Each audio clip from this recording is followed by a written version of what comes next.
Hello everyone, and welcome back to the Nightfall Terrors. I know many of you enjoy using these videos to help you fall asleep, so before you start to drift off, it would be great if you could leave a comment sharing where you're listening from around the world. If you're enjoying the episodes, don't forget to like and subscribe as well. Now, let's get cozy, settle in, and begin. My husband keeps texting me. He's been dead for 5 years. Drew and I were married for 2 years before the accident. A drunk driver hit him head on.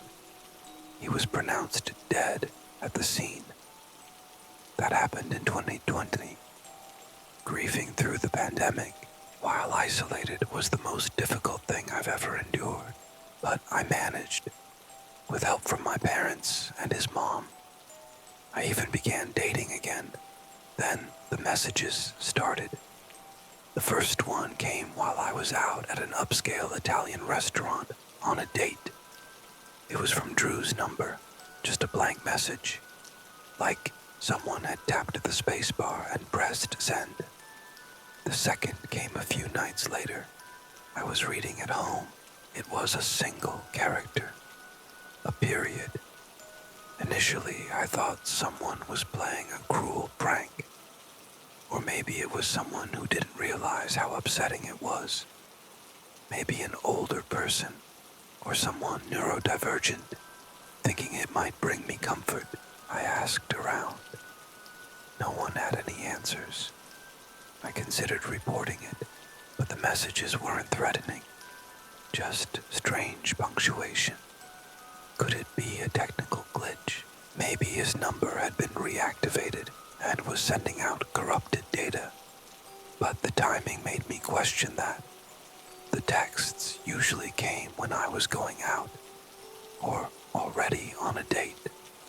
It started to feel too deliberate to be random. I tried to dismiss it as coincidence. Maybe I was imagining patterns where there were none. As the anniversary of his death got closer, the messages became more frequent. From once or twice a week, they escalated to daily. All meaningless strings of punctuation. At first, they made me cry. Over time, they just irritated me. On the day Drew died, the texts flooded in. 5 before noon, over 15 during the afternoon, and as 9:11 p.m., the time of his death, approached, they came in quicker and quicker. This wasn't random. Someone was doing this on purpose. I finally went to the police. They said they'd look into where the texts were coming from, but needed time to coordinate with the phone company. Probably just a scam, one officer told me, even after I explained the timing and context. Scammers are everywhere these days. But no one's trying to scam me, I told him. And today, of all days, the messages have exploded. I'm sorry for your loss, he replied flatly. We'll let you know when we hear back. Okay. So I went home. Like I did every year, I started my little ritual. At 7 p.m., I put on Drew's favorite movie, Stranger Than Fiction, and opened a bottle of wine. I patted the empty seat next to me, pretending he was still there. I liked talking to him like that, imagining he could hear me. Maggie Gyllenhaal is adorable, I said to the space beside me. I'd totally date her if I weren't married to you, and if she weren't a famous actress. Will Ferrell looks like a kid in this one. He's so awkward. She's definitely not into him at first. Then my phone pinged. I frowned. I called the station again. Still no updates. I looked at the empty cushion. I miss you, I said, breathing deeply. I miss you every day. I waited, staring at the phone, half hoping it would ping again. What if it was Drew? I remembered that Twilight Zone episode, where an old woman keeps getting phone calls, and they find the phone line draped across her husband's grave. Was this some modern version of that? Some electromagnetic anomaly messing with cell signals? But no, of course not. This wasn't some ghost reaching out. It was someone messing with me. A twisted game. I poured more wine, though my hands were unsteady. As I set the bottle down, it slipped. Crash. Glass shattered across the floor. Wine pooled like blood. Damn it, I whispered. I grabbed a trash bag and knelt to clean up. Ow. A sharp shard cut into my thumb. Note to self. Don't handle broken glass while upset and tipsy. I stood, running the cut under cold water. It bled freely. Ping my phone, still on the couch. I turned off the tap and walked over. My stomach sank. Not random punctuation, not gibberish. A smiley face. Colon. Space. Parenthesis. Exactly how Drew used to type them. He never let autocorrect turn them into emojis. Someone was watching me, and they wanted me to know. I ran to the kitchen window, dodging the glass, pulled the curtains shut, then rushed through the house, checking all the locks. I called the police again. I think someone's watching me, I whispered. Sorry, they just sent me a smiley face, right after I cut myself. That could just be coincidence. No, they've never sent a smiley. Only symbols. Okay, try to stay calm. I'll contact the phone company now. I'll call you back in about 20 minutes. All right, I checked the time. 59 p.m., just 12 minutes before Drew died. I went back to the couch. Blood was soaking through the paper towel around my finger. The phone buzzed constantly. Ping. Ping. Ping. Shut up, I muttered. I looked at the paused scene on the TV.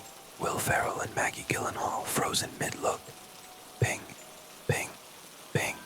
Shut up. 9. 7 p.m. Ping. Ping. Ping. Ping. I grabbed the phone. Amid the nonsense, a word appeared. Run.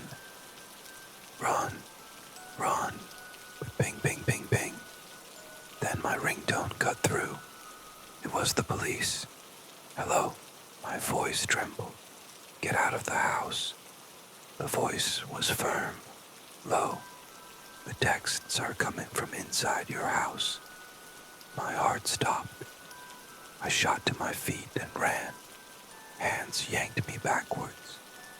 I hit the floor hard. Pain surged through me.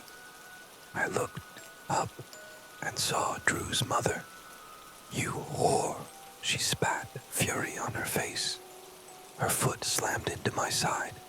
You think you can just forget him, go out on dates like he never existed? It's been 5 years, I gasped. You never loved him, she screamed. I tried to crawl away. Another kick. I coughed, blood spraying the carpet. Please stop. You're nothing but The front door burst open. A police officer stood in the entryway. They arrested Drew's mother. There was enough evidence. She'd been stalking me, sending those bizarre texts, trying to scare me. Surveillance cameras confirmed she'd followed me on multiple dates. She didn't even need to break in. Drew had once given her a spare key. She had reactivated his old number. She was the one behind the messages. Her goal: stop me from dating, keep me stuck in grief just like her. She never saw how often I cried myself to sleep after those dates. How I still longed for Drew, knowing no one else would compare. One detail, though, still haunts me. The police reviewed her phone records. She only sent symbols and smiley faces. She never typed the word run. Sometimes I wonder, was it Drew watching over me, making sure I got out? The woman in the walls for the past 15 years. There's been a woman living inside the walls of my gallery. She knocks against the marble, trying to deliver a message I couldn't understand. Until last night. Now, I get it. I've always found peace in leaving the burning city behind me, to distance myself from the death and destruction, the ashes, the rust-colored clouds, and the blood-orange sky. Out of sight, out of mind. The towering steel doors closed behind me as I entered the gallery. I exhaled, allowing my body to relax as I turned my neck, stretching it left and right. The hum of the AC filled the air, its cool breath brushing against my skin. My body slowly calmed, and the tension in my neck eased. This was my sanctuary, the last building still standing, a great marble island floating in an ocean of debris. Still, I couldn't let myself fully relax. Yes, the gallery was far safer than the firestorm outside, but it had its own risks. It wasn't just my sanctuary. I shared it with another. Unlike me, she never seemed to leave. I rarely saw her, but she was always there. When I didn't see her, I knew she was inside the walls, knocking her skull against the marble. She had no knuckles, so her head became the instrument. The pattern was always the same, measured and deliberate. Tap, pause, tap, tap, tap, pause. Tap, tap, tap, tap, pause. Tap, tap. Her knocks were soft, but they echoed clearly through the cavernous studio. The room was large, with 30-foot ceilings and little else inside. A few paintings lined the walls, each from lesser-known artists. There was a spiral staircase in the center, but it led nowhere, stopping abruptly 2/3 of the way up. Then, there was the elevator, right across from the entrance. It had no buttons. A down arrow above the doors which never lit. Up. No one ever came out, and no one ever would. The elevator was a one-way trip, meant for me alone. I'm not sure how I knew this, but I'd stake my life on it. So, there I'd stand, alone in the gallery, the woman slithering through its walls, surrounded by the ruins of a city that stretched for miles. It always started the same, me walking toward the steel doors, heat pouring down my back. But when it would end, I never knew. Sometimes it lasted minutes, other times hours. On rare occasions, it would stretch to days or weeks. But eventually I'd wake up, the same enigmatic dream, every night, without fail, for over 15 years. A transmission from a reality I never understood. Until last night. Tap, pause, tap, tap, tap, pause, tap, tap, tap, tap, pause, tap, tap. My birth. From the moment I was born, I felt out of place, like an outsider among my own kind. I'm sure many people experience something similar, though I can't claim my experience is unique or extraordinary. Here's an example of my otherness. The moment I took my first breath, my mother's heart stopped. Sudden cardiac arrest, no cause, no explanation. An abrupt end like an old car battery dying. The medical team quickly intervened. A few doses of adrenaline, and her heart started again. But as soon as her heart restarted, mine stopped. They resuscitated me, and then she would die again. This cycle continued. Me, then her, over and over.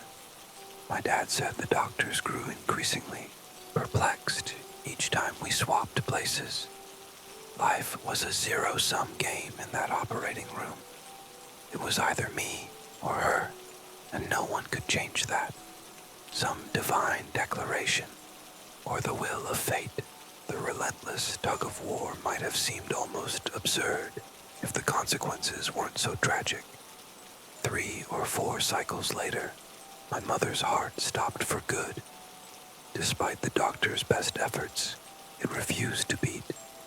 My dad once suggested that the doctors might have secretly decided I should live and let her go, though he never fully believed that theory.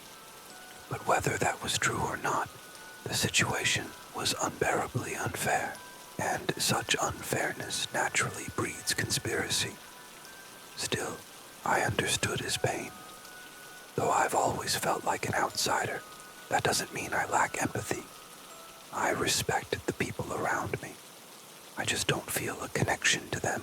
I'm like a naturalist in the jungle, admiring the plants and animals, but ultimately alone. Which brings me to Anthony. My childhood. As a child, I was often bullied. I was quiet and socially isolated, which made me an easy target. I didn't mind much. I didn't see them as predators, more like annoying flies buzzing around, irritating but harmless. This frustrated them.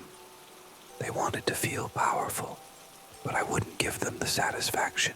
As a result, things escalated.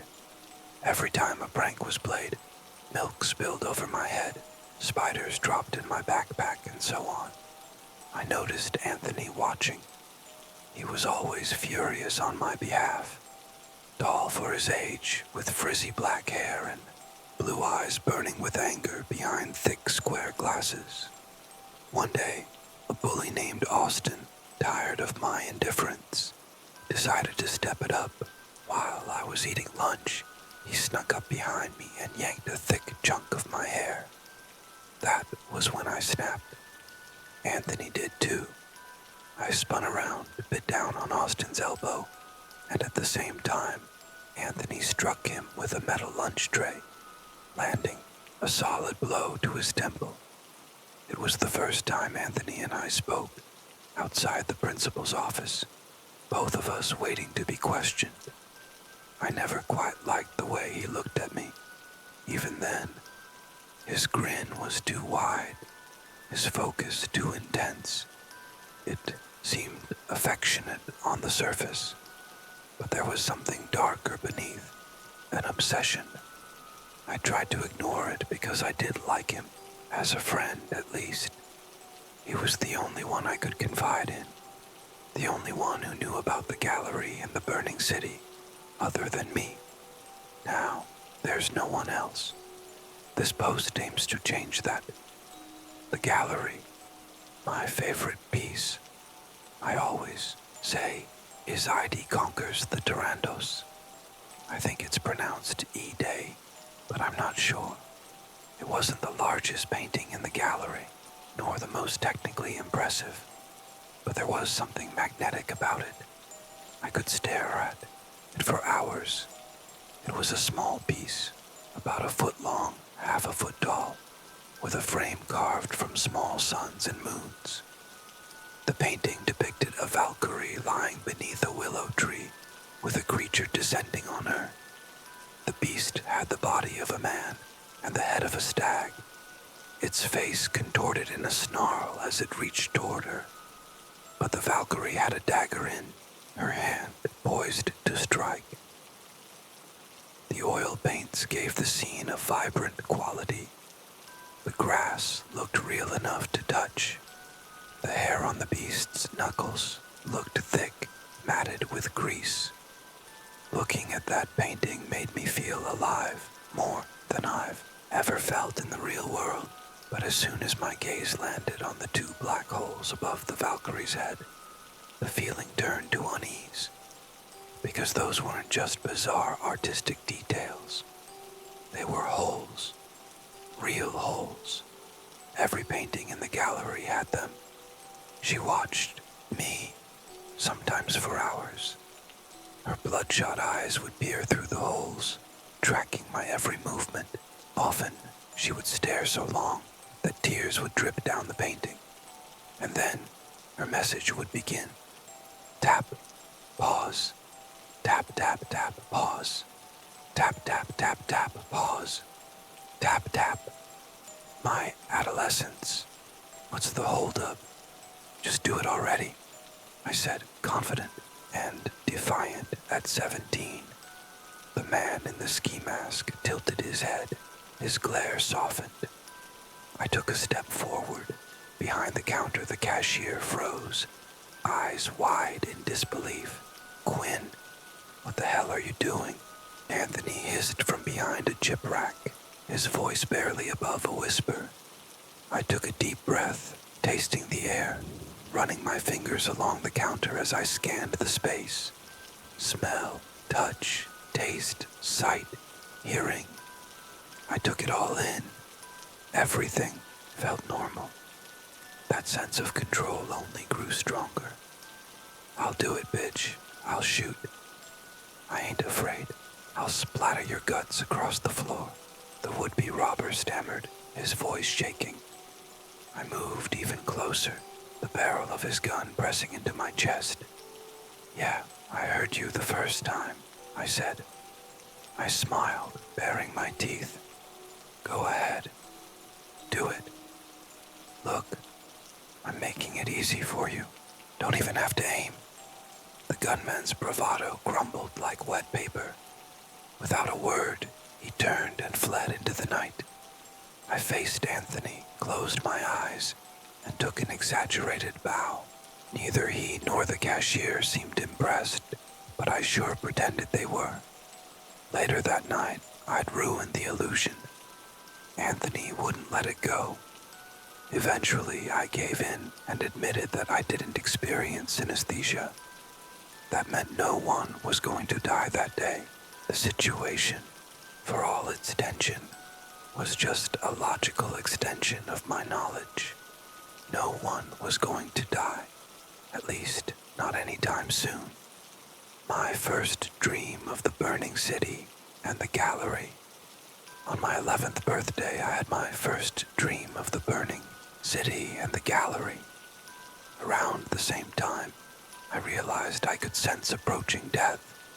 For those unfamiliar, synesthesia is a neurological condition where stimulation of one sense triggers sensations in another.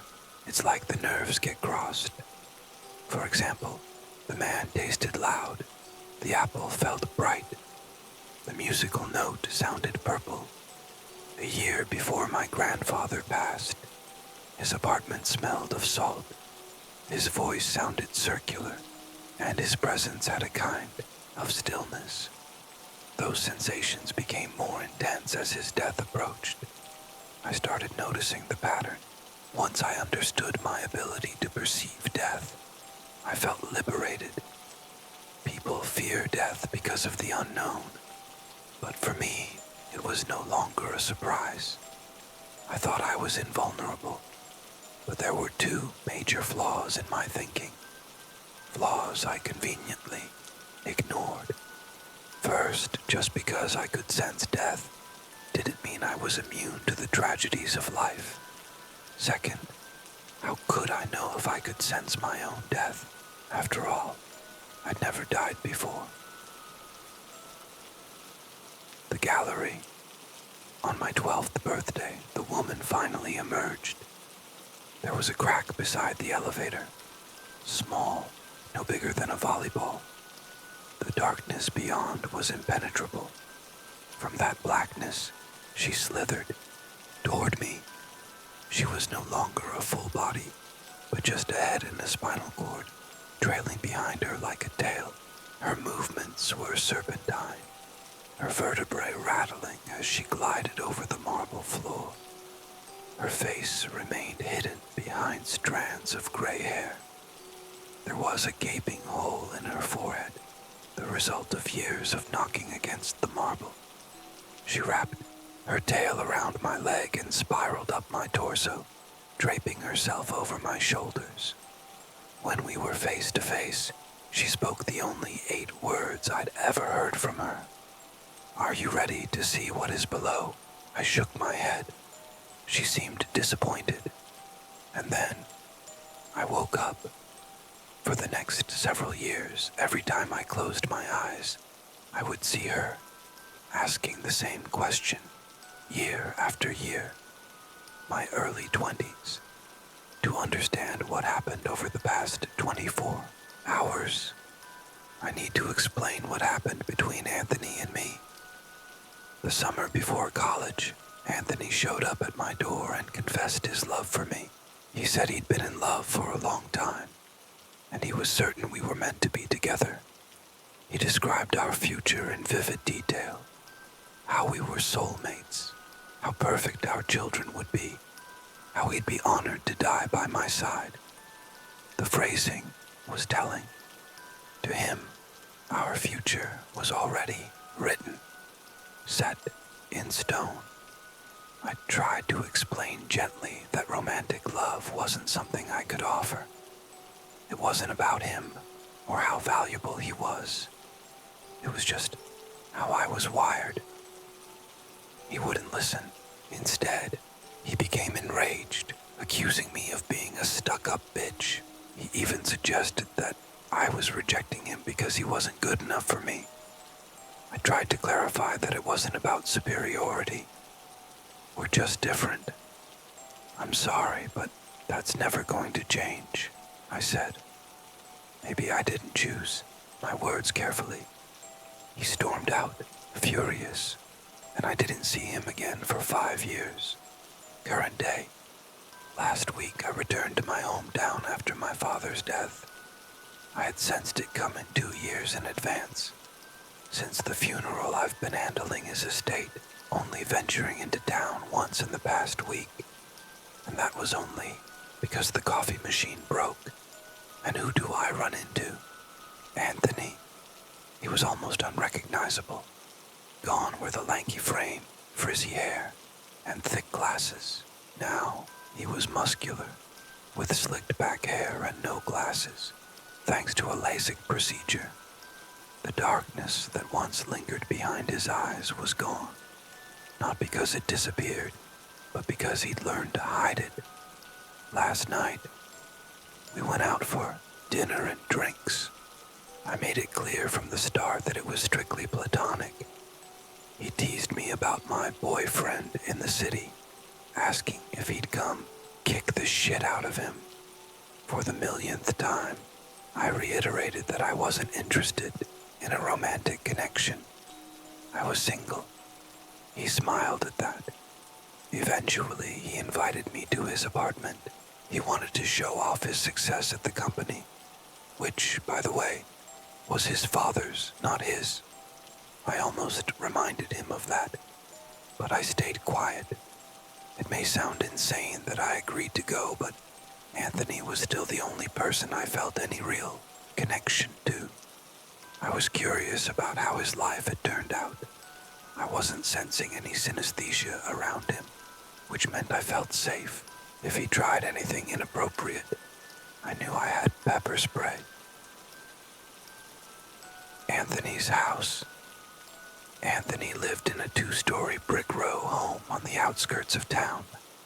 As I walked in, I was greeted by a small entryway leading to a set of stairs that ascended to an expansive foyer and entertainment room. I won't lie, his place was impressive, though I suspected that was the intent. It seemed designed to distract, keeping your focus on the glossy surfaces rather than the troubled man hiding behind them.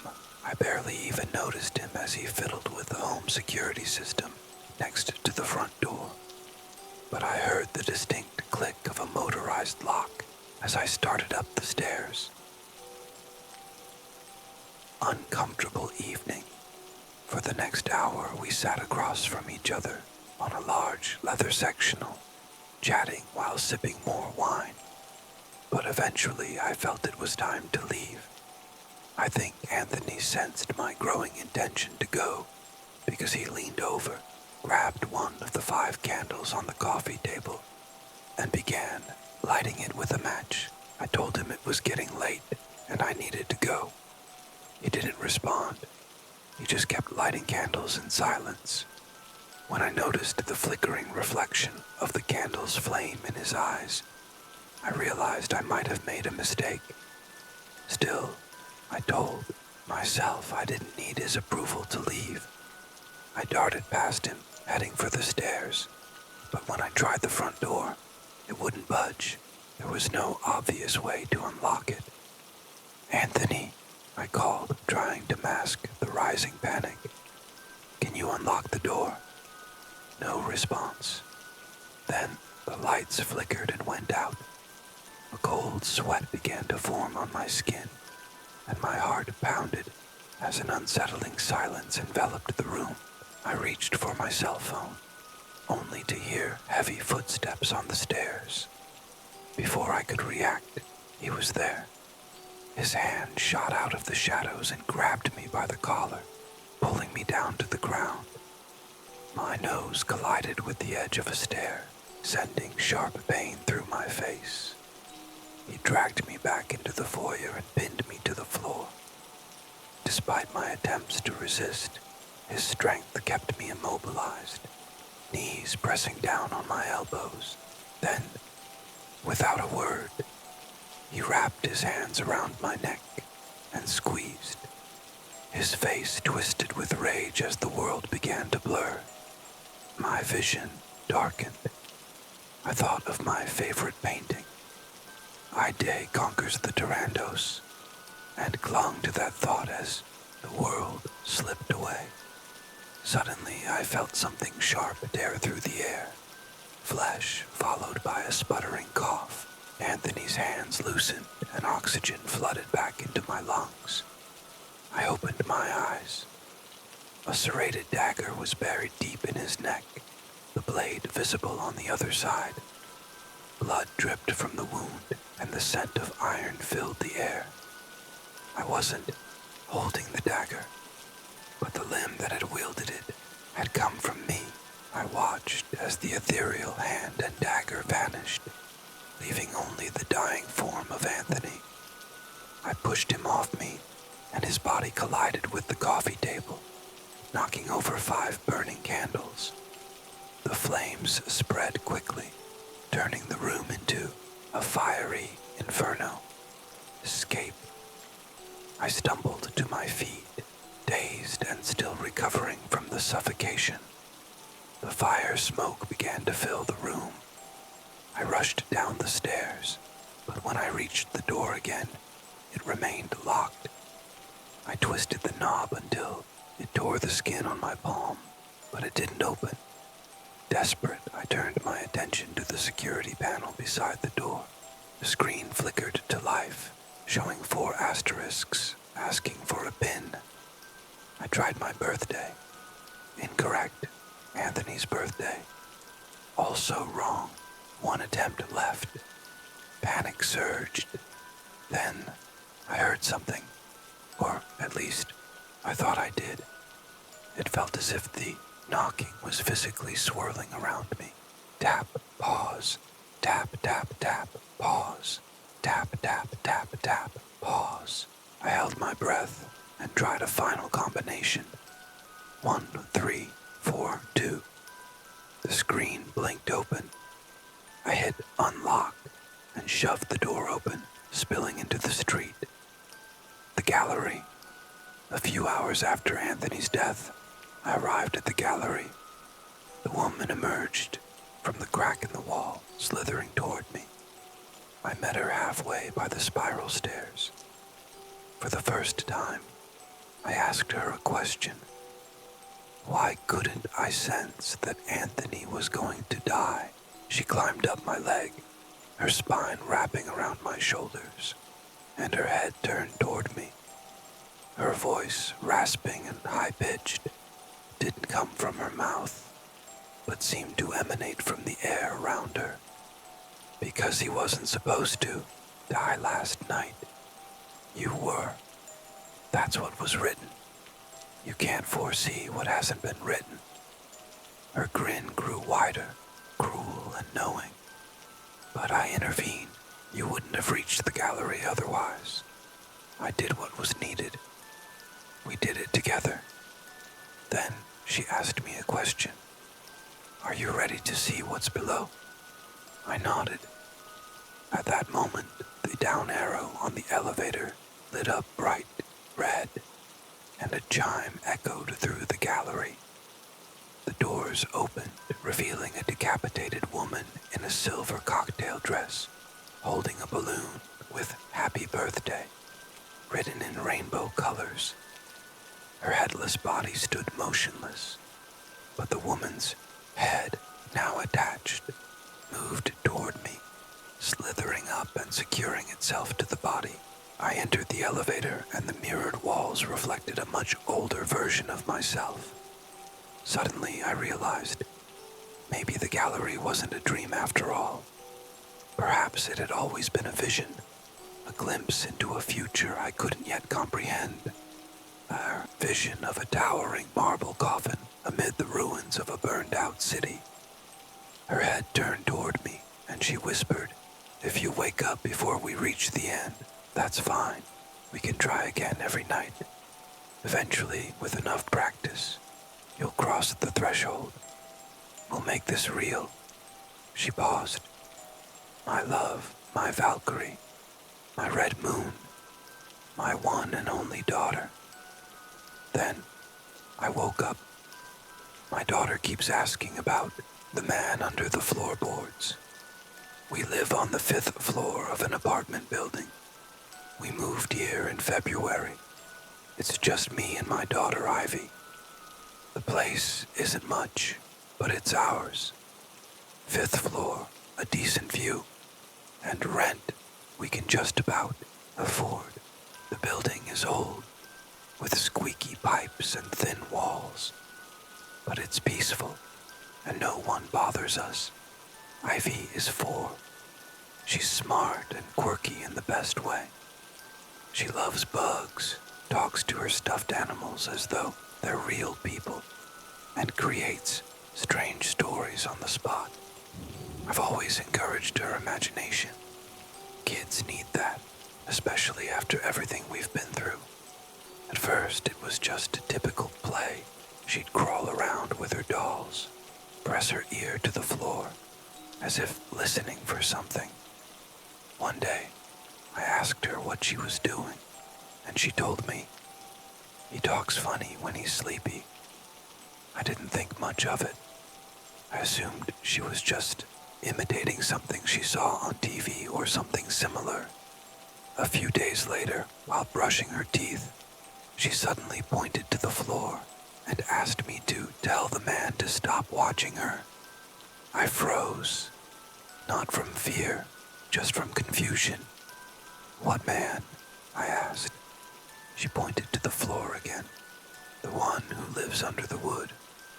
I gave her a puzzled smile. "Sweetie, there's nobody under there. We're on the 5th floor, remember?" She didn't respond. She just finished brushing her teeth and went to bed like nothing happened. That night I checked the floor while she was asleep. The boards were dusty but solid. No gaps, no loose panels. Still, I knelt down and tapped a few spots. Hollow, but nothing unusual. Old floors always sound like that. Over the next week, Ivy started avoiding the hallway.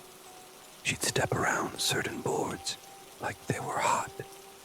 She stopped sleeping in her bed and would sneak into mine without saying a word. When I asked her why, she whispered, "He gets louder at night." I started leaving the TV on as white noise for her comfort. Still, I'd catch her glancing at the floor in the middle of a show, as if she was waiting for something. Then, 2 nights ago, I woke up to a loud pop, like a board cracking under pressure. I rushed to Ivy's room. She was sitting up in bed, wide-eyed, staring at the floor. I asked what had happened. She pointed to a spot near the corner. One of the floorboards was slightly raised, barely noticeable, but it hadn't been like that before.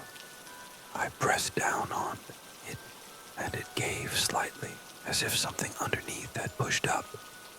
"Did you drop something under there?" I asked. Ivy didn't answer. She just whispered, "You touched his door. Last night, I hardly slept. Every creak in the building made me tense. I turned on every light and stayed in the living room until morning. This morning, while making coffee, I found a piece of paper tucked behind the cereal box. It was Ivy's drawing, crayon on lined notebook paper. A stick figure girl stood in a square room. Beneath her feet, a dark figure was drawn in a jagged pit, reaching upward with arms far too long for its body. In the corner of the drawing, in shaky, childish handwriting, was a sentence. He said you shouldn't have touched his door. I'm not sure what scares me more, whether Ivy drew it or if she didn't. My aunt owns a thrift store, and there's something strange about the items she sells. While most people were enjoying their summer by the pool, I spent mine in a small, dusty, sweltering thrift shop. My parents made me work for Aunt Shishi because of the lollipop incident. It's a long story. To sum it up, I could have spent the entire summer with Dawson, but instead I was stuck here. You'd think, at nearly 20, my parents would cut me some slack. But no, you can't wear those shoes here, Aunt Gigi said, pointing at my neon pink flip-flops. Why not? I asked. When you work here, you represent my business, she replied. That means you need to wear proper shoes. There's a lot of heavy stuff here. You could hurt yourself. I rolled my eyes. Closed-toe shoes only, Nadia. I mean it. She disappeared into her office and came back holding some old sneakers. What size are you? I gave her a look. These are size 9. They should fit, right? I shoved my feet into them. These were definitely not my size. I'm usually a 10, wide on a good day, which comes with being, well, tall. Good enough, I said, with a thumbs up. I was planning to ditch them the second she left. All right, I'm heading out, she said.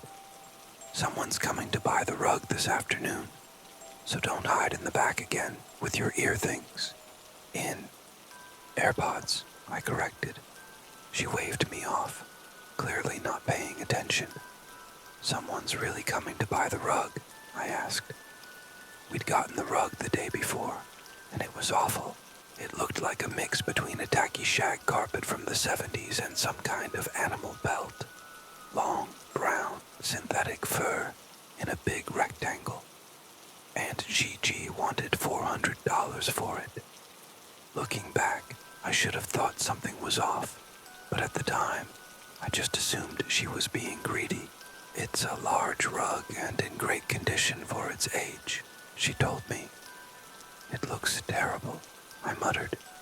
Watch your language, she snapped. I rolled my eyes behind her back.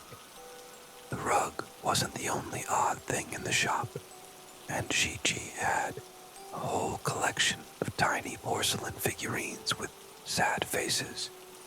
Precious moments, I think. She sold those to elderly women for ridiculous prices. Then there was a glass lamp with an abstract design that reminded me of those butterflies with eyes on their wings to scare predators.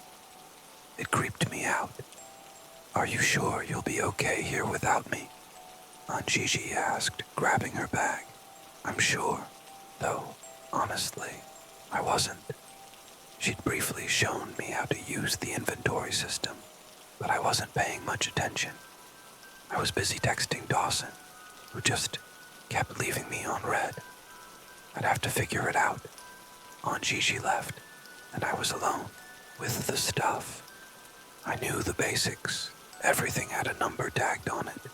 which I could use to look up the price and details in either the logbook or the system.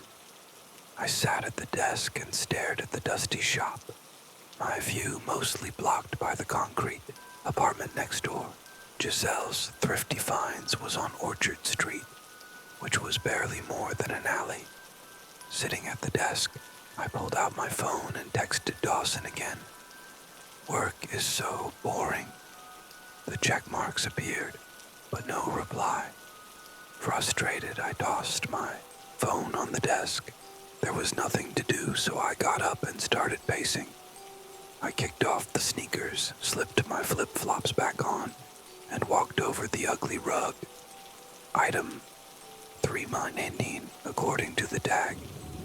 I wondered if Aunt Gigi had sold only 319 items, or if she reused numbers. The store had been open for 10 years, so I doubted it was only 319. I turned to pace again, but this time my foot caught on something. Was that gum? Ugh, what's wrong with this rug? I yanked my foot up, but my flip-flop got stuck in the fibers. Gross. I tried again, pulling harder. The flip-flop flew off, and the straps flew up in the air. My arms flailed. The sole of the flip-flop got stuck, and then, to my horror, the rug seemed to consume it. The fibers moved like they were alive, wrapping around the flip-flop as it disappeared. I stepped back, totally freaked out. What the hell? Panic set in. But then I remembered a Reddit post about carbon monoxide poisoning and ran outside into the alley for fresh air. One bare foot, of course. A woman walking by gave me a strange look, but I shot her a glare. After 5 minutes, I returned inside. The rug's fibers were still moving, like they were responding to something, though there was no breeze, and the flip-flop was still gone. I called Aunt Gigi, no answer. I called again and again.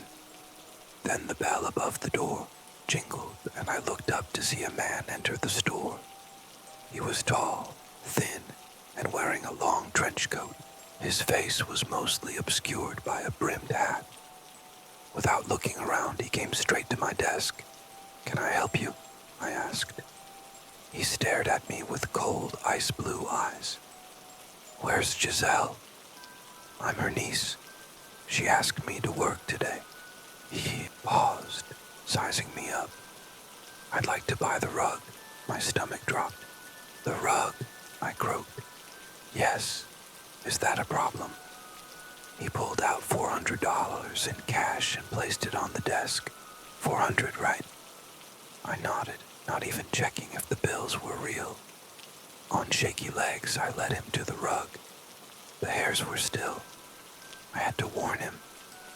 "The rug, it ate my shoe." He barely reacted. "Oh, so it's working then?" I blinked, unsure what to say. "Help me roll it up," he said. My stomach twisted, but I crouched and slid my hands under the rug. It felt unnervingly warm. As I touched the fibers, they subtly moved, like they were alive. My stomach churned. I rolled the rug as fast as I could, though it was heavier than I expected. My arms were sore by the time we finished. "Can you help me get it in the car?" he asked. I helped him carry it to his truck. "Thank you," he said, tipping his hat. Then he got in the truck and drove off. Shaking, I went back inside, my mind racing. I put the $400 in the register and stood there for a moment, trying to process everything. Then I pulled out the logbook and marked item 319 as sold. But then I noticed another book next to it.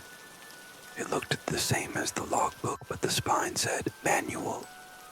Curious, I opened it up. The pages were filled with photocopied scientific documents. Each page had a number at the top, and many were organized into tables with detailed information. I found Entity number 319, and my heart skipped a beat. Entity number 319, class the third appearance. Number 319 resembles a brown shag rug from the 1970s. It typically measures 72 inches long by 48 inches wide, but it can shrink or grow depending on the room size. Its internal temperature is 76 degrees, and carbon dioxide levels are slightly elevated around it. When inactive, the 319 poses no threat to humans or pets. Safety. 319 activates if touched by bare feet. Closed-toe shoes are mandatory. Recovery. There is no known method for recovering lost items or individuals from the B-319. Origin. Number 319 was found in the home of a deceased woman in Ohio. During renovations, a contractor vanished while removing the carpet. Security footage shows no one entering or leaving at the time. The entity was taken to the facility for further analysis. I stared at the page, barely able to comprehend it. Then I read it again. It was like trying to understand a foreign language. But I couldn't ignore what I had seen. The warmth, the movement of the fibers, the way the rug devoured my flip-flop. Aunt Gigi knew. She told me to change my shoes. I grabbed my phone and called her again. No answer. What's going on? I sat there trying to think, and then I noticed it. My foot, the one the rug had caught. There were hundreds of tiny red spots on my skin, like little pinpricks, and they started to itch. I rushed to the bathroom, sticking my foot under the water, scrubbing desperately. I hoped Gigi would pick up when I called again. Eventually, I managed to get a hold of Aunt Gigi. I explained what happened, and she completely lost it. I told you to wear closed-toe shoes. They were uncomfortable. I snapped back, but seriously, what is going on here? It's complicated. Okay, well, can you at least tell me how to stop the itching? She sighed. Go to the back bathroom. There's a blue tube labeled Aloe Salve in the medicine cabinet. I walked down the back hallway that led to her office and the bathroom. That part of the store had always creeped me out, even as a kid. A long hallway, dim and shadowy, with no ceiling lights. I entered the bathroom and opened the mirrored cabinet. Something wasn't right. I had expected bottles with pharmacy labels, but instead, the shelves were lined with glass bottles and vials. One bottle had what looked like feathers. Another held sand in different colors. Cream, taupe, beige, pink. I searched until I found the blue tube with masking tape stuck to it, reading Aloe Save in messy handwriting. This one, with the misspelled salve. Yeah. I squeezed the tube despite my doubts. A green paste oozed out, smelling like rotting plants. I rubbed it on my foot. It stung, but it was a cooling, minty sting. Okay, now tell me what's going on, I demanded, holding the phone to my ear as I washed the sticky paste off my hands. I can't tell you, Aunt Gigi replied. You'll just have to trust me. Trust you? You left your niece with a rug that tries to eat people. If you'd followed my instructions, this wouldn't have happened. If you don't, explain. I'm telling Mom. There was a long pause. Okay. I'll be back in an hour. We'll talk then. I promise. I took a deep breath. Fine. I ended the call, put the gross tube back in the cabinet, and hobbled back into the store. In the few minutes I was in the bathroom, the weather had changed completely. The sunlight was gone, replaced by rain.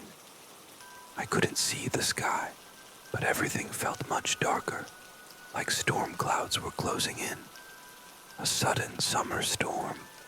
The rain intensified, pounding on the roof like a crescendo. A woman and her child rushed down the sidewalk, drenched. Water began pooling in the gutters. I was secretly relieved. The rain meant I wasn't missing any fun. I sat back behind the counter. The store had grown much darker now, thanks to the storm. I walked around, turning on all the lights. The warm, golden glow from the brass fixtures and the iron sconces filled the space. I paced again, glancing at the glass display of Precious Moments figurines, then at a painting. A woman dressed in black, standing on a lighthouse balcony, gazing at the sea. Maritime Widow read the label on the frame. I walked past the rocking chair, which had a sign that read, "Do not sit here." I always thought Aunt Shishi put the sign there to keep people from breaking the chair.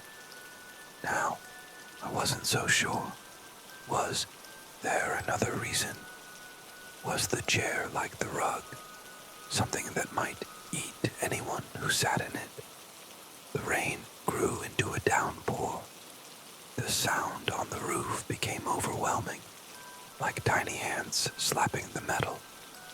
I sat back down at the desk and grabbed my phone. "Hey, I almost got eaten by a rug today," I texted Dawson. My thumb hovered over the send button, but then I erased it. Forget him. Instead, I texted Kira. "What? You okay? Should I come over?" I smiled and quickly typed back, telling her about the weird things happening at the shop. As I typed, the lights flickered. Oh no. Are we going to lose power? I wondered. I bit my lip. That would be awful. The air conditioner was barely working, but it helped cool the place. Without it, the store would become a sauna. Plus, I wasn't a fan of the dark. I texted Kira. "I think we might lose power. I'm coming over.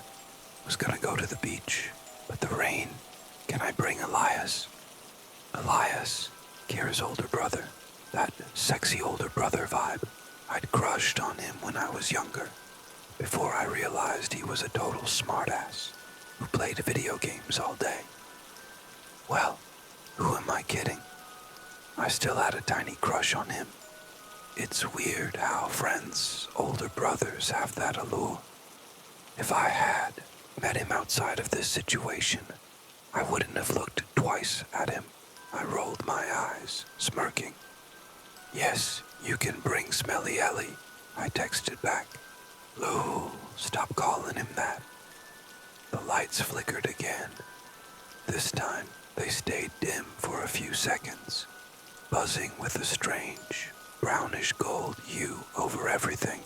Ugh. The rain let up a bit before the storm came back even stronger. It hammered the roof, cascading down the windows in thick rivulets. The ripped awning fluttered, as if struggling against an unseen force. And then, without warning, the lights went out. The store was plunged into complete darkness. The space was long and narrow, so the little light from the windows couldn't reach the back of the store. The furniture and goods became shapeless, shadows. It was like everything was ready to become monsters in my imagination. The fan on the AC rattled to a stop. Great. We lost power, I texted Kira. I turned on my phone's flashlight and stood up, the beam illuminating the store. The flashlight swept over the furniture, the walls, the floor. But something was different. I scanned the room again, more slowly this time, the light falling on each corner. My heart skipped a beat. The painting. The woman was gone. What the? I ran back to the desk and grabbed the manual, flipping through the pages until I found the entry for Entity, Show 99, the one that had been labeled with the painting. My pulse quickened as I read. Entity R099. Class Vive. Presentation. Entity R099 is an oil painting 48 inches wide by 32 inches tall. It depicts a woman in 19th century funeral attire, standing on a lighthouse observation deck. When inactive, her back is to the viewer. Despite resembling 19th century impressionism, there are no visible brushstrokes, even under a microscope. Safety precautions. Euro 99 activates in darkness when light levels drop below 50 lux. The painting must remain in a well-lit room with backup lighting in place. When light falls below 50 lux, the woman, subentity Euro 99A, known as the Widow, will leave the painting. She escapes in approximately the 12.5 seconds. If light returns before then, she will remain inside. Recovery procedures. While the Widow remains inside, the painting cannot be destroyed. It is resistant to fire, sharp objects, and chemicals. However, when outside the painting, entity number 099 can be destroyed by applying silver, at least 1810 grade, to her skin. Origin. The origin is unknown. Survivability is estimated at under 10%. I slammed the manual shut and leaped out of the chair, flashlight in hand. I sprinted to the front of the store. No, there she was, the woman from the painting. She stood in the shadows, her black dress melting into the darkness. A lace veil obscured her face. I turned and ran, heading straight for the office. I slammed the door behind me, locking it, and dialed on Gigi. We lost power, I gasped, and the woman from the painting is out. Shit, she hissed. The manual said it's dangerous in darkness, didn't you? Think to get a generator or something? Okay, listen. The woman, she can't go into the light, so you need to leave the store. The manual didn't mention that. I know from experience, she replied, her tone serious. Anyway, it doesn't matter. She's standing right between me and the store, I said, pacing around the office and picking up random objects, looking for silver. Is this fancy letter opener real silver? No, wait. Nadia, the painting is worth thousands of dollars. You can't destroy it. So you'd rather I die? No, just get out of the store. I'll be there in 10 minutes, just... So, the letter opener is silver, right? Yes, but please, don't use it unless it's absolutely necessary. I ended the call, gripping the letter opener like a weapon, and stepped into the hallway. That's when I realized I forgot to tell Kira not to come. Kira and Elias were in the store. They were hiding behind the old sagging sofa, with Elias holding a hand over Kira's mouth. The Widow was pacing slowly in front of them, almost like she was looking for them. Could she see through the veil? I held my breath and took a step toward her. The floorboards creaked under my feet. The Widow's veiled face snapped upward. And then she started toward me. She moved, almost as if she were floating, her body barely rising and falling with each step, the hem of her dress melting into the shadows beneath her. I froze, rooted to the spot as she approached. When she got close, I saw her more clearly, through the gaps in her black lace veil.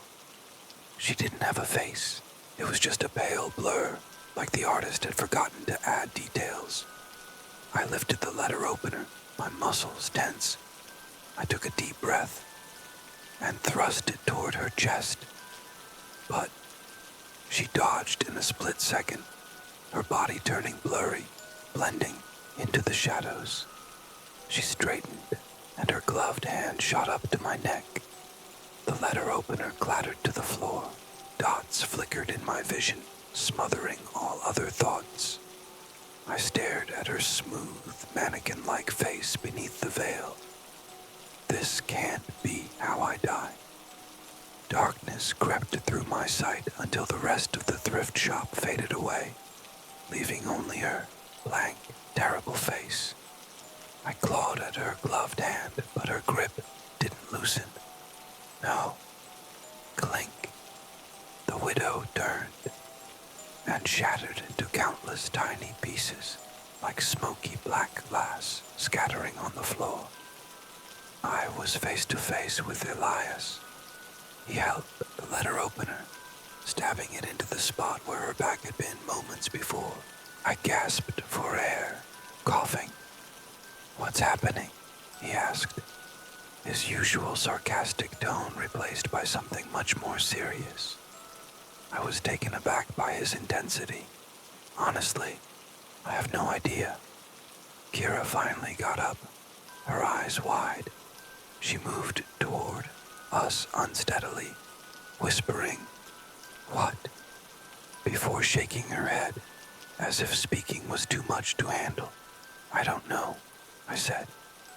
"Your neck," she whispered, eyes wide. "It looks terrible." "Thanks." Just then the door burst open and Aunt Chi-Chi rushed in, breathing heavily. Her eyes scanned the room. Me, Elias, Kira, the shattered glass on the floor, and the painting on the wall, which was now a blank canvas. Her mouth hung open, in complete shock. "You have a lot of explaining to do," I said, crossing my arms.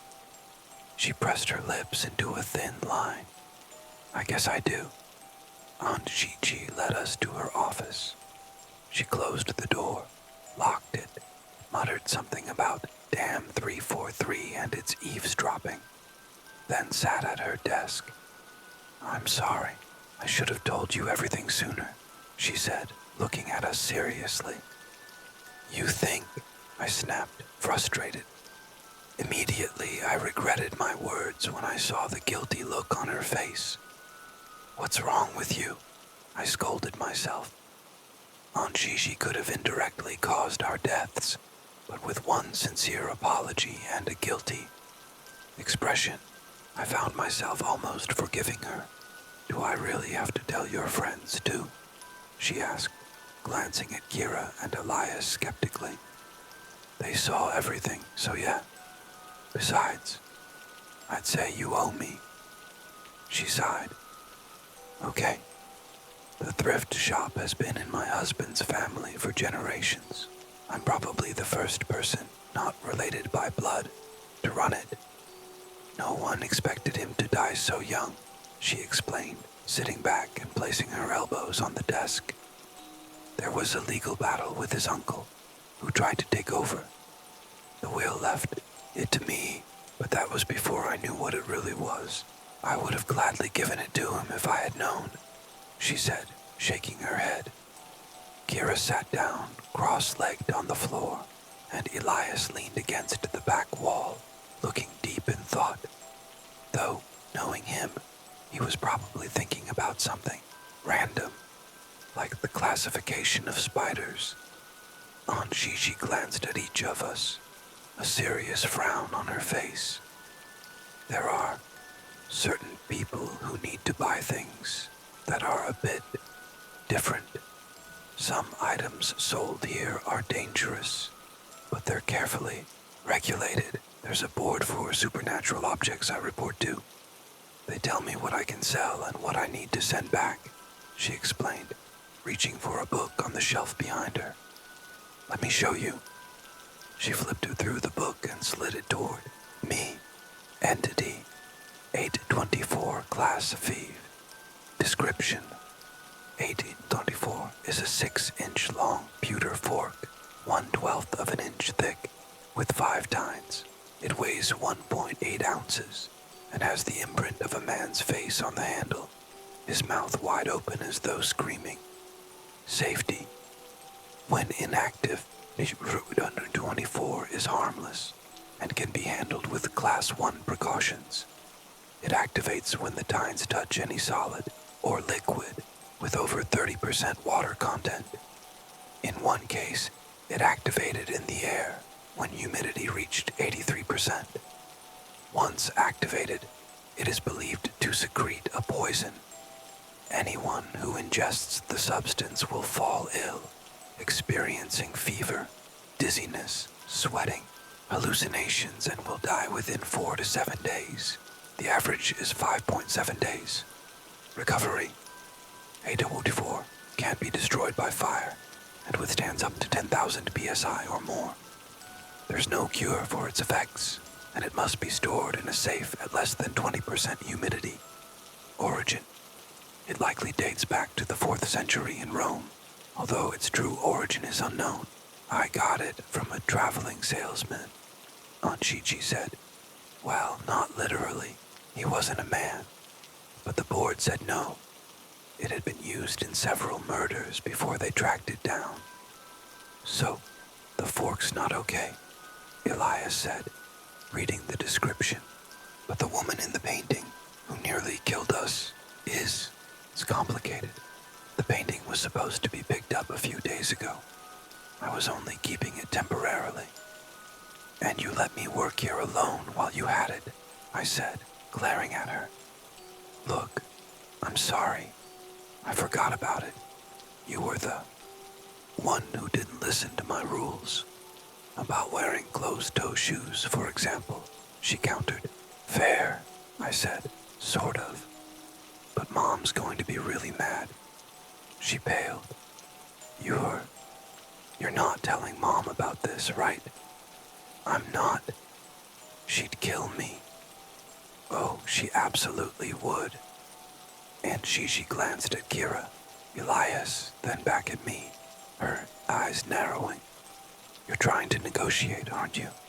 What do you want? Money? Do you want me to pay you for the summer and tell your mom you're working while you're out surfing? Fine, I'll do it. But if you ever breathe a word about this, that's not what I want, I said, looking at her seriously. I want the fork. Nadia, I can't. Just kidding. I want you to hire Kira. Her job sucks. Her coworker harasses her, and her boss makes her work weekends. I glanced at Kira. No offense. She held up her hands, signaling it was fine. Aunt Gigi's gaze shifted between me and Kira. I don't know, she said. What if something in here injures or kills her? I'm going to get sued into oblivion. My jaw dropped. That's what you're worried about? Well, obviously, I don't want her to die either. I'm just saying. I'll sign a waiver, Kira interrupted. I'll do whatever. But you need to properly inform us of the dangers.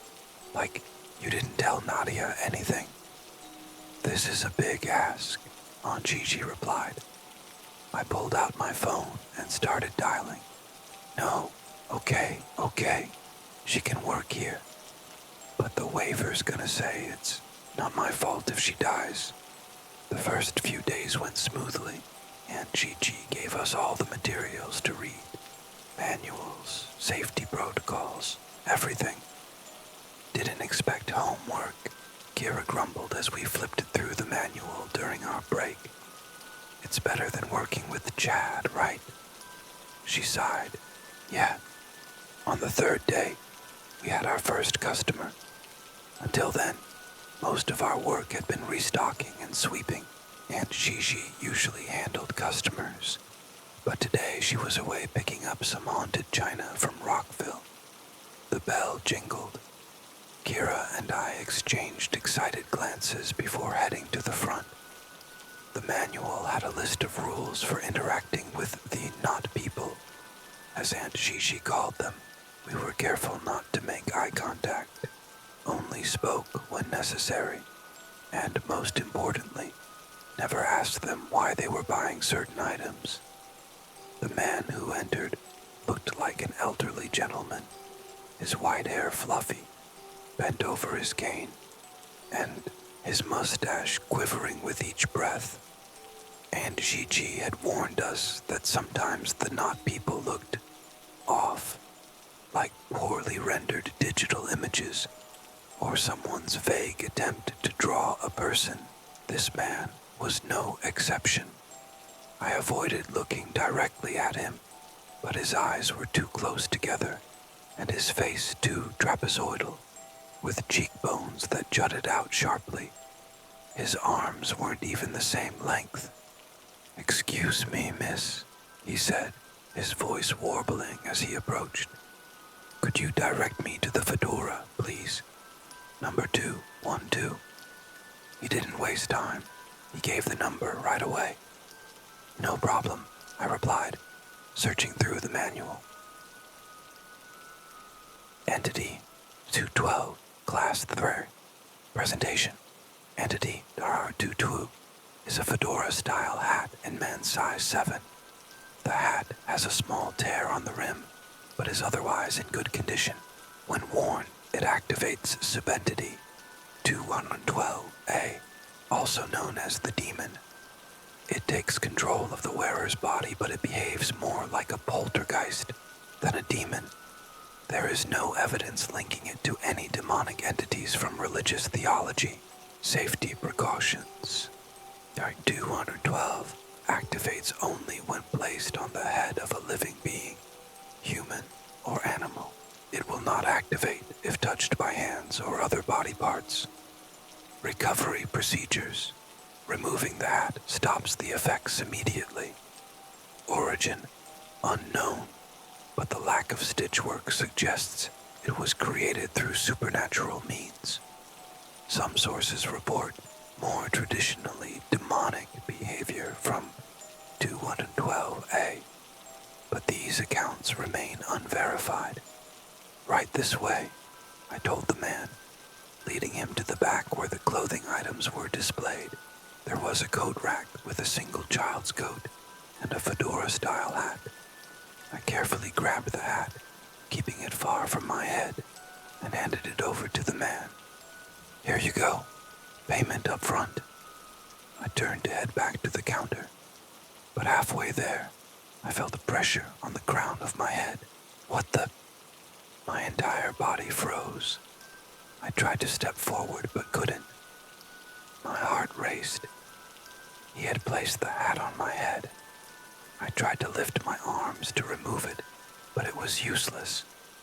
"Kira," I screamed internally. "Where the hell are you?" My body started moving on its own. I turned toward the man, and my lips curved into a smile that didn't feel like mine. "So, we meet again," I heard myself say, but it was low and filled with venom. I stepped closer to him. He flinched. "Have you thought about our deal?" I rasped. He nodded. "No, stop it. Stop. I want to proceed," he said, his voice shaky. "You remember the terms?" I asked. He nodded again. "You'll provide me with a permanent host, and I'll restore your youth." He nodded once more. "Permanent host. Is this host acceptable?" he asked. "She is youthful and female, like you," I heard my voice say. "It will do." "No," I screamed it internally. "Get out of my head." I couldn't move a muscle. My heart was racing, my panic rising. I had no control. Then I heard my voice again. "There's just one change I want." I turned and picked up an old silver knife, holding it to the light. Then I brought it closer to my face. "I had blue eyes in my former life. Not brown," the voice said. "Oh no, oh no." Suddenly, the pressure on my head lifted. Kira was in front of me, holding the hat. "What the hell are you doing?" she shouted. "You're not supposed to." "Put it on. He put it on me," I stammered. I turned just in time to see the man running out at the front door. "Oh no," Kira whispered, pointing at my eye. I touched the skin below my eye. My fingers came away red. Is it bad? I asked softly. "'Tis but a scratch," Kira replied. And that's how we learned not all customers of Aunt Gigi's thrift shop are friendly. In fact, some of the not people are far more dangerous than the entities themselves. Aunt Gigi returned about 20 minutes later. As soon as she stepped in, I nearly shouted everything that had happened. "I could have died," I complained, following her to her office. "You wouldn't have died. You'd still be alive, just not in control of your body," she replied calmly. "That's worse." She paused, glancing at me with furrowed brows. "Wait, what's that?" "This," I said, pointing to the scratch under my eye. "That's when the demon poltergeist tried to gouge my eyes out with a knife." She paled. "Which knife?" Nadia, this is important." "Which knife?" I froze. "Are you saying the knife is an entity? Everything in this store is an entity?" she shouted before rushing out of the office. Of course, if something had a price tag, it was an entity. How could I not have realized that sooner? Aunt Gigi returned with 2 knives. One looked like a chef's knife, rusty at the edge, and the other a thin dagger, possibly a letter opener, but not the one we'd used to stab entity number 99. She placed them on the desk before me. "Which one, Nadia?" "That one," I said, pointing to the letter opener. Shit, shit, shit," she muttered, burying her head in her hands. "What's going on?" Without answering, she hurried past me, flipping through the manual in a panic. She slammed it down in front of me. "Entity, show 47, class upper 4, presentation, an ornate letter opener with a silver blade and obsidian hilt. The blade is engraved with indecipherable sigils. The hilt features a Viking rune that translates roughly to separation. Safety precautions. So 47 is safe to handle in its inactive state. It activates when in contact with human blood, temporarily sending the person to MC-5129, known as the Shadow World. Recovery procedures. Unknown. Origin. Tavajoshu 47 was found in northern Denmark, buried beneath layers of ice and soil, alongside other Viking artifacts. The Shadow World, I gasped. "It's only temporary," she said quickly. "See, right here, it says temporary. So, you won't be gone forever, just..." "How long?" I interrupted. Well, I don't really know. Time passes differently in the Shadow World. It's not exactly a different world, though. It actually overlaps this one, so you'll still be in the same place and see everyone. You just won't be able to interact." "How long?" I pressed. "It depends on how much of the blade touched your blood and how long. My guess is just a few hours. Though, it might feel longer for you. A few hours, or days, weeks, months." I shot back. "Years. I'm not sure, but I could already feel it. I hadn't noticed it before, but the edges of my vision were desaturated. Everything beyond a certain point looked black and white and blurry, like a painting gone wrong. I blinked and rubbed my eyes, but the effect didn't go away. "I can see it," I told her. "My peripheral vision's all black and white." She looked at me sadly. I ran out of the office and found Kira. I told her everything. She started crying. "What if you die there?" she asked, her voice shaky. "Will you die here too?" "I don't know," I replied. She hugged me tight. "This isn't fair. Your aunt is terrible." "I know. I think we should quit. I said. That's probably the best idea. When I opened my eyes again, half of my vision was still black and white. I could see Kira's rosy cheeks and her pink sweater, but everything outside my central vision was smudgy and gray. I also noticed movement in the peripheral shadows, figures walking around in the darkness. They were like ghosts. Will they hurt me? I called out to Aunt Gigi. She didn't respond. Then I realized something.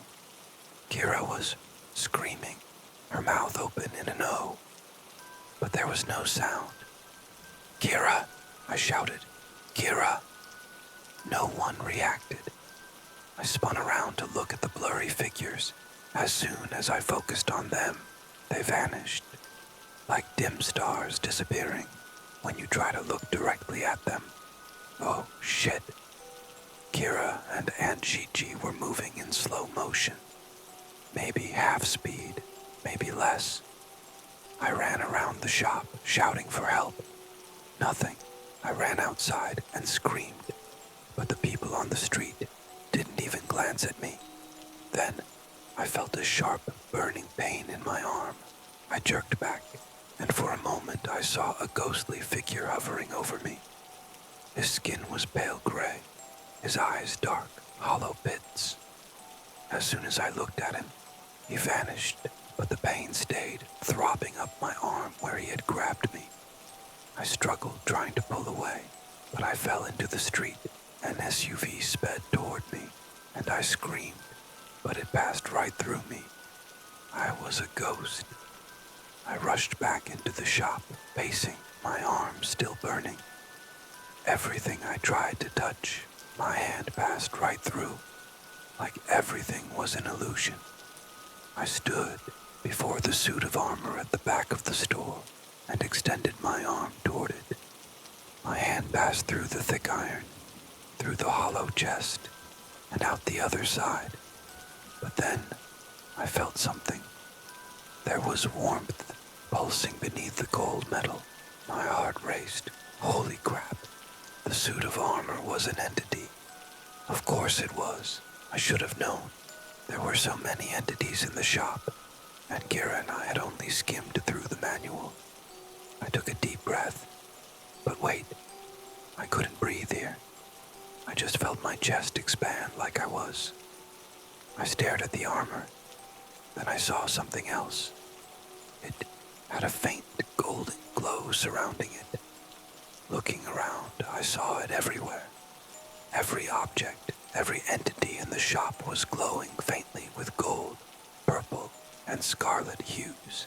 The dresses on the racks, the books on the shelves, the rocking chair in the corner, the vintage music box on the table, all glowing with these otherworldly colors.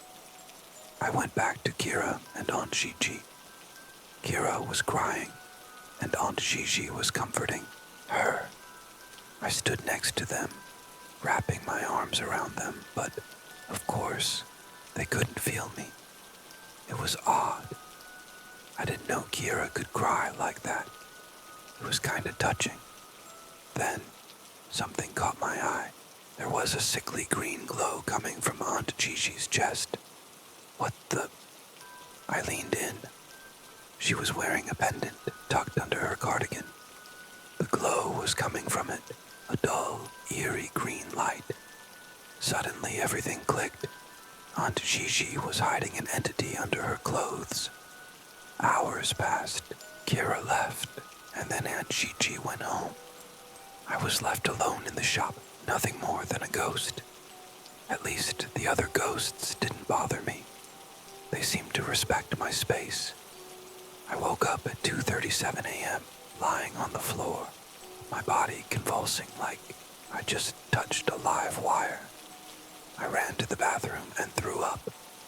I grabbed my phone to call Kira, my parents, to let them know I was okay. But then I realized I wasn't sure. I wanted them to know I was back. How much did Aunt Gigi know about the shadow world? Did she know that I knew about the entity she was hiding? I decided to head to the 24/7 convenience store, bought a giant Slurpee, and walked back into the thrift shop. I turned on the lights and texted Kira, "Meet me at the thrift shop. Now." I waited by the window. The street outside was empty. The apartment building across from me stared back, its lights dim and yellow in the darkness. I wondered if the residents knew how close they were to a whole collection of dangerous, magical artifacts, like living next to a wasp's nest. I checked the lock again. Not that it mattered. Even muggers stayed out of this alleyway. It was like they could sense the power in the shop. Finally, Kira appeared, followed by Elias. I unlocked the door. "You brought him," I hissed as they entered. "He caught me sneaking out and threatened to tell Mom if I didn't bring him," Kira explained, giving Elias a pointed look. "He's too lame to have his own friends, so he blackmails me into letting him tag along." "That's not true," Elias protested, crossing his arms. "Normally, I'd take the chance to roast him, but tonight wasn't the night. It wouldn't hurt to have another pair of eyes." Elias raised an eyebrow. "Really? You're not making fun of me?" "It's serious." "She didn't tell you?" I asked. He shook his head, so I explained what had been happening. I handed each of them a manual and drew a picture of the necklace I saw on Aunt Gigi. "Look for something like this. That looks like a..." Kira started, but I cut her off. "It's a heart," I said, drawing over it again to make it clearer. We all sat down, flipping through the manuals. "Does Aunt Gigi have anything to eat?" Elias asked, glancing at the fridge. "Maybe, but she keeps it locked," I replied. "She had an employee who kept her stealing all her food. She fired her a few months ago. That's why there's an opening." "I respect that," Kira said. "Kevin used to steal my yogurts at work. It was the worst." "Yeah, I had this guy," Elias began. I frowned, cutting him off. "Come on, guys, focus. We need to figure this out, maybe even get some sleep." "Yes, ma'am," Kira teased, and I narrowed my eyes at her. Suddenly, there was a knock on the office door. We froze. "Aunt Gigi, rap-tat-tat." The knock came again, followed by a heavy metallic clank, like chains dragging on the floor. I peeked under the door. 2 shadowy legs were visible. My throat tightened. "Let me in," came a deep voice, resonating like it was echoing through metal. I grabbed the manual and flipped through it. And there it was. Entity number 512 Class 1.